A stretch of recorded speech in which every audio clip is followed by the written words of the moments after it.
Hello नमस्ते प्रणाम दोस्तों, हर हर महादेव। हम सिंगर जितेंद्र दीवाना आप सबको लफो एंटरटेन ब्लॉग में स्वागत है। उम्मीद करते हैं स्वस्थ होंगे, मस्त होंगे और अपने अपने काम में व्यस्त होंगे। दोस्तों आज मैं बताने जा रहा हूँ आप लोगों को देश की बहुत बुरी हाल। देश में दोस्तों महंगाई अंतिम चरण सीमा पे है। चीनी के रेट आसमान में है, प्याज के रेट आसमान में है। दोस्तों मैं आज बताने जा रहा हूँ आप लोगों को कि सरकार जो भी है, जिसकी भी है, मैं खुल के नहीं कहूँगा, आप लोग समझ रहे हैं सरकार किसकी है। 2014 से जब भी सरकार ये आई है तब से जनता के बीच अफरा तफरी चल रही है। कभी किसी चीज़ के लेकर के, कभी किसी चीज़ को लेकर के। मतलब जो कांग्रेस के सरकार में नहीं हुआ वो आज बीजेपी की सरकार में हो रहा है। दोस्तों मैं स्टेप बाय स्टेप बताऊंगा आप लोगों को कि जो कांग्रेस नहीं किया वो आज बीजेपी कर रहा है। कांग्रेस की सरकार में दोस्तों गैस 450 का मिलता था, पेट्रोल 55 रुपया था, 45 रुपये डीजल था। और आज इसी कांग्रेस की सरकार में 100 रुपया पार हो गया है, डीजल और पेट्रोल दोनों। पहला महंगाई, दूसरा महंगाई गैस सिलेंडर। जो गैस सिलेंडर कांग्रेस के सरकार में मिलता था दोस्तों 450, 390, 99, वो आज सिलेंडर 1200, 1800, 2000 का मिलता है। दोस्तों जनता कैसे जिए, लेकिन जनता सबसे बड़ी बेवकूफ़ है। जनता से बड़ी बेवकूफ़ इस दुनिया में दोस्तों कोई नहीं है। मैं आप लोगों को एक चीज़ बताना चाहता हूं दोस्तों। अभी मैं फिलहाल में ये अभी फेसबुक पे देखा हूं एक चीज़, जिसमें पढ़े लिखे बहुत अपने विद्वान बनते हैं, जिसका नाम है आदरणीय आदित्यनाथ योगी, बोल रहे थे कि विवेकानंद जी ने बोला है कि तुम मुझे खून दो और मैं तुम्हें आज़ादी दूंगा। इनसे मैं ये प्रश्न करना चाहता हूँ मदरचोद भोसड़ी के कि पढ़ने के बेर कहाँ थे आप। जो दोस्त पढ़े होंगे मेरा, और जो भी पढ़ा लिखा होगा, वो जो भी वर्ड बोलेगा सोच समझ करके बोलेगा, ऐसे बिना सोचे हुए नहीं बोल देगा। जैसे कि योगी आदित्यनाथ जी बोल रहे हैं, एक वीडियो में देखा था उनका, उस वीडियो में बोल रहे हैं कि विवेकानंद जी बोल रहे हैं कि तुम मुझे खून दो मैं तुम्हें आज़ादी दूंगा। लेकिन जो कह रहा है ये गलत कह रहा है। उसको जानकारी होती ना तो ऐसा नहीं बोलता। ये कहा हुआ है सुभाष चंद्र बोस का, तुम मुझे खून दो मैं तुम्हें आज़ादी दूंगा। जब मैं हम लोग पढ़ रहे थे क्लास 6 में, उस समय एक प्राइवेट किताब था, उस किताब में लिखा था कि ये खून कहो किस मतलब का जिसमें उबाल का नाम नहीं, ये खून कहो किस मतलब का या सके देश का काम नहीं। उसी समय सुभाष चंद्र जी बोले थे कि तुम मुझे खून दो और मैं तुम्हें आज़ादी दूंगा। दोस्तों आज मैं बता दूं आप लोगों को कि राजनीति रंडी की तरह हो गया है। जैसे कि रंडी कभी किसी पे भरोसा नहीं करते, तो राजनीति के ऊपर कभी भरोसा मत कीजिए। इलेक्शन नज़दीक में है दोस्तों, और लोग अपना रोटी सेकने के लिए बड़े बड़े वादा करते हैं, जैसे कि नरेंद्र मोदी जी किए थे। हमारे 29 तारीख को सातवार में योगी जी आ रहे हैं। दोस्तों मैं बता दूं कि जितना रुपया ये लोग अपना बाहर घूमने में खर्चा किए हैं, इतना यहाँ जाने में वहाँ जाने में, उतना रुपया अगर जनता पे ये लोग खर्चा किए होते तो हमारा इंडिया आज इंडिया होता दोस्तों। और मैं एक चीज़ और आप लोगों को बताना चाहता हूँ कि पहले ऐसा नहीं होता था। जबकि मैं एक चीज़ आप लोगों से पूछना चाहता हूँ और दोस्तों आप लोगों को बताना चाहता हूँ। जैसे कि मैं एक दिन न्यूज़ देखा था, आजकल एक न्यूज़ बहुत ट्रेंड कर रहा है, जिस न्यूज़ में दिनेश लाल यादव निरहुआ दिलदार नगर गाजीपुर का रहने वाला है, गाजीपुर जिला का रहने वाला दिनेश लाल यादव निरहुआ बहुत बढ़िया कलाकार है, आज आजमगढ़ का जो भी है। मैं उनसे प्रश्न ये करना चाहता हूँ कि बोल रहे हैं कि अपनी जनसंख्या पर कंट्रोल करो, महंगाई अपने आप कंट्रोल हो जाएगी। मैं उससे प्रश्न करना चाहता हूँ कि ये बताओ कि तुम्हारे घर में कितने लोग हैं? जनसंख्या पर कंट्रोल करने के लिए तुम लोग बोल रहे हो, जैसे कि तुम लोग जनसंख्या पर कंट्रोल करो, तो ऐसा करो कि अपनी जो बहन है, बेटी है कुंवारी, उनका नसबंदी करवा दो, जनसंख्या पे अपने आप कंट्रोल हो जाएगी। और तुम कौन होते हो बोलने के लिए किसी को कि तुम अपनी जनसंख्या पे कंट्रोल करो? अपना दोस्त नहीं देते हो, बोलते हो जनसंख्या पे कंट्रोल करो। पहला मुद्दा यह था दोस्तों, और दूसरा मुद्दा मैं आप लोगों को बताने जा रहा हूँ, जो कि आज यूपी हो या बिहार हो या झारखंड हो, मतलब अपने भारत में कोई भी देश हो, जबकि इलेक्शन 2027 में आने वाला है। सरकार, मैं किसी को नहीं कहूँगा किसका सरकार बढ़िया है, किसका सरकार खराब है, ये मैं नहीं कहूँगा, लेकिन मैं इतना ज़रूर आप लोगों को कहूँगा कि सरकार जितना वादा करती है उतना अगर पूरा कर देती तो जनता भूखमरी से नहीं मरता। जनता मतलब हर एक बार रोने पर मजबूर नहीं होती, जनता हर एक बात को रो रही है। कुछ लोग इलाज के दौरान मर जाते हैं, कुछ लोग हॉस्पिटल में मार दिया जाता है। ये हमारी सरकार और हमारे देश का इतिहास है। पैसा है तो बचोगे, पैसा नहीं हो तो नहीं बचोगे। मैं ये पूछना चाहता हूँ इस सरकार से और इस भ्रष्ट नेता और मंत्री और विधायक जो भी हैं, उनसे ये मैं प्रश्न करना चाहता हूँ कि क्या वादा आप लोग जब इलेक्शन आता है तभी करते हैं कि उससे पहले भी वादा करते हैं? जब भी इलेक्शन आता है आप लोग वादा करते हैं।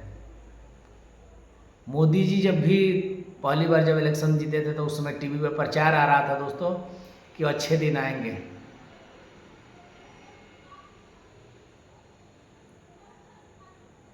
अच्छे दिन आएंगे। इंदिरा गांधी का सरकार था, 800 कुछ स्कूल बना था। इंदिरा गांधी की सरकार में 800 कुछ स्कूल बना था। राजीव गांधी की सरकार में 570 यूनिवर्सिटी बनी थी। और इस नरेंद्र मोदी जी की सरकार में 94,000 स्कूल को बंद कर दिया गया है। अच्छे दिन आ गए हैं। हम दोस्तों जब से होश संभाले हैं तब से मैं आप लोगों को बता दूं कि चीनी उस समय 5 रुपया 7 रुपये किलो थी। उस समय का मैं बात बता रहा हूँ। आज चीनी कांग्रेस की सरकार में 20-22 रुपये थी, 30 रुपया था। जब से बीजेपी की सरकार आया दोस्तों, हर एक चीज़ खाने वाला घरेलू सामान सब पे दाम बढ़ गया है दोस्तों। हर एक सामान, कोई भी ऐसा सामान नहीं होगा दोस्तों जिस पर दाम नहीं बढ़ा होगा। और मैं जितेंद्र कुमार, बलिया जिला उत्तर प्रदेश से, मैं ये बताना चाहता हूँ कि ये सरकार हमेशा भड़ुओं की सरकार है। ये सरकार भड़ुओं की सरकार है। आज रक्षाबंधन का दिन, मैं उल्टा सीधा नहीं बोलना चाहता था, लेकिन देखते देखते मुझे कुछ अंदर से खुंदक आया, इसलिए मुझे बोलना पड़ता है। ब्लॉग के माध्यम से मैं आप लोगों को बीच ये बात बताने जा रहा हूँ कि पहले के जो भी सरकार था, जो भी नेता मंत्री, जो भी विधायक थे, थोड़ा रिस्पेक्ट करते थे, लेकिन ये सरकार कोई रिस्पेक्ट नहीं करता। माँ बहन को मुखिया बनाया है यही मोदी सरकार। कोई ऐसा कार्ड नहीं है जो कार्ड नहीं बनवाया होगा ये सरकार। आधार कार्ड से लेके, पैन कार्ड से लेके और वोटर कार्ड से लेके सब कुछ बदल दिया साला। नोट बदल दिया। मैं अपने इतिहास में बता रहा हूँ दोस्तों कि आज तक कभी मैं अपने बाबा दादा परदादा से पूछे थे, कभी नोटबंदी नहीं हुआ था, नोट नहीं बदला गया था।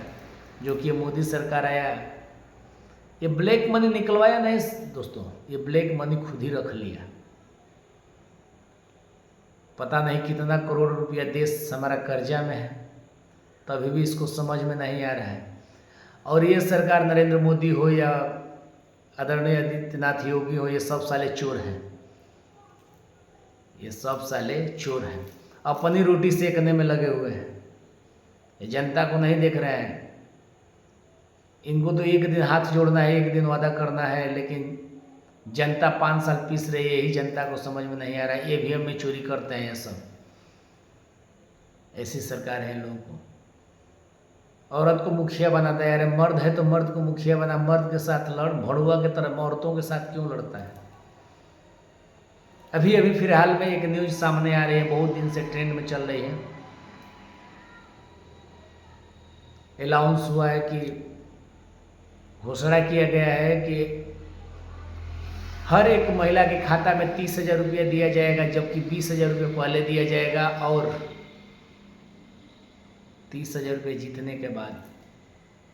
औरत जातियाँ ऐसी होती हैं जो कि 2 मिनट में किसी के ऊपर विश्वास कर लेती हैं, भरोसा कर लेती हैं। और ये सरकार बहुत चालाक सरकार है, इसलिए औरतों के खाता में अगर 500 रुपये दे दिया जाए तो पूरी औरतें एक तरफ हो जाएंगी। इसी बीच ये जीतने के लिए जो भी कर रहे हैं कि ये दे रहे हैं वो दे रहे हैं, इस सरकार में कुछ मिलने वाला नहीं है। और जो औरत अपने आप को ये समझ रहे हैं कि मुझे मोदी के तरफ से या चाहे योगी के तरफ से 30,000 रुपये मिल जाएंगे, मैं पूरे जीवन परवरिश हो जाएगी, लेकिन ऐसा गलती आप लोग मत कीजिएगा। अगर इस बार सरकार आ गई तो जनता भूखे मर जाएगी दोस्तों। और जनता अगर भूखे मर गई तो फिर कहीं नहीं जाओगे आप लोग। तो जनता भूखे मर जाएगी दोस्तों। मैं अपने ब्लॉग के माध्यम से आप लोगों को मैं ये संदेश देना चाहता हूँ कि ऐसी गलती मत कीजिए, नहीं तो ये सरकार ही भड़ुआ है साली, जो कि औरतों को ढाल बना रहा है। बोल रहा है कि औरतों को ये कर देंगे, औरत को वो कर देंगे, तो मैं यही कहना चाहता हूँ आप लोगों को अपने ब्लॉग के माध्यम से कि ऐसी गलती मत करना। सरकार वादा करती है, पूरा नहीं करती है। और इस बार जो भी औरत अगर अपना ईमान बेच दी तो फिर 5 साल पछताना पड़ेगा। अगर इस बार मोदी सरकार आया तो जो भी बचा खुचा होगा बेच करके और देश छोड़ देगा। और देख रहा हूँ मैं, आए दिन रोज़ देखता हूँ न्यूज़, रोज़ देखता हूँ, रोज़ न्यूज़ में एक बात आता है, ये सरकार इतना दे रही है, वो सरकार उतना दे रही है। अरे साले बहन चोद भोसड़ी के, जब इतना ही देना था तो इतना उल्टा सीधा क्यों किया है? सब जनता ही के लोग को जनता को दे रहा है, बात खत्म। पहले भी राशन मिलता था, पहले भी सब कुछ मिलता था, लेकिन मोदी सरकार ने नमक तक बंटवा दिया कि कोई नमक हलाली नहीं करेगा। पहले का जमाना, पहले का जो भी ज़माना था वो बहुत बढ़िया था आज के प्रति। पहले मिट्टी तेल मिलता था, देश में मिट्टी तेल बंद करवा दिया गया। डिजिटल इंडिया बनाएंगे, भोसड़ी के डिजिटल इंडिया बनाते बनाते भिखारी इंडिया बना दिया तूने। और ये बहनचो दिनेश लाल यादव बकर बकर कर रहे हो आकर के न्यूज के सामने, जिस दिन मिल जाओगे ना भोसड़ी के, उल्टा लटका करके गांड में डंडा दे दूंगा। भोसड़ी के फेसबुक पर आते हो और तुम भी गांड मराए थे, कहाँ कहाँ तुम्हें मैं देखा हूँ। सर पे लेकर के जाते थे हारमोनिया गाने के लिए, लौड़ा नहीं तुम्हें कोई पहचानता था। और बोलते हो जनसंख्या कम करो साले। मोदी जी एक बार आकर के न्यूज के सामने बोले थे कि पेट्रोल और डीजल पे कंट्रोल कीजिए। अरे भोसड़ी के बहनचोद, जो ज्ञान तुम पहले दे रहे हो वो ज्ञान का पहले तुम पालन करो, उसके बाद दूसरे को ज्ञान देना। एक कहानी है कि एक औरत का बच्चा था, बहुत ज़्यादा मीठा खाता था। मैं तुमको बता दूं कि औरत का एक बच्चा था, बहुत ज़्यादा मीठा खाता था। वो गई अपने गांव में गांधी जी के पास और गांधी जी से बोले कि बाबा देखिए बहुत मीठा खाता है, इसलिए कि गांव के लोग गांधी जी की बात मानते थे। जो मैं कह रहा हूँ दोस्तों ध्यान से सुनिएगा। और जो इस साले जो आकर के टीवी पे कमेंट कर रहे हैं उनके लिए है मेरा संदेश। तो गांधी जी बोले कि जाओ 1 हफ्ते बाद आना। 1 हफ्ते बाद गई तो गांधी जी बोले लड़के से कि मीठा खाना बंद कर दो। औरत गाली उली दे करके बोली कि यही जब बोलना था तो उसी दिन भी बोल दिए होते, 1 हफ्ता बाद क्यों बुलाए। तो गांधी जी बताए कि देखो ये ज्ञान मैं उस समय इसलिए नहीं दे सकता था कि जब मैं कि खुद ही ज़्यादा मीठा खाता था। आज मैं छोड़ दिया हूँ इसलिए इसको ज्ञान दे रहा हूँ। तो जो ज्ञान दे रहे हो उस साले, पहले तुम अपने आप पे लागू करो, उसके बाद जनता को ज्ञान देना कि जनसंख्या कम करनी है। यही भोसड़ी के बोल रहे हैं कि पेट्रोल और डीजल पे प्रतिबंध लगाओ। जितने रुपये तुम साले खर्चा करते हो ना दौड़ने में, इधर उधर भागने में, उतना रुपये अपने इंडिया के ऊपर खर्चा किए होते, आज इंडिया होती। भोसड़ी के बीच डाला पूरा देश। गैस महंगा, चीनी महंगा, प्याज महंगा, खाने वाला घरेलू सामान सब कुछ महंगा। साला पेट्रोल महंगा, डीजल महंगा, सब कुछ महंग करके रख दिए हो साले। और बोल रहे हो कि 30,000 रुपये औरतों के खाता में देंगे। तो भड़ुआ है तो भड़ुआ औरतों के खाता में देता है। कहीं नाच आती है ना, तो जो मर्द अपने औरत को पैसा नहीं देता है वो जा करके नाच में उड़ाता है, उसको भड़ुआ कहते हैं। उसी में कि भड़ुआ तुम हो कि औरतों को दे रहे हो। मर्द से आकर के बात करते ना, मर्द अगर होते तो मर्द से बात करते, लेकिन तुम तो हो भड़ुआ। साले भड़ुआ से बात करोगे, जो वादा तुम कर रहे हो, जो जनता है इसके बीच पड़ करके इस बार तुम्हें ला दी ना, तो तुम साले बेच करके और चले जाओगे दूसरे देश। इसी के साथ मेरे ब्लॉग विराम लेता हूँ। और मैं जितेंद्र दीवाना, अगर कोई भी गलती हो तो हाथ जोड़ के आप लोगों से क्षमा का आज्ञा प्राप्त करें।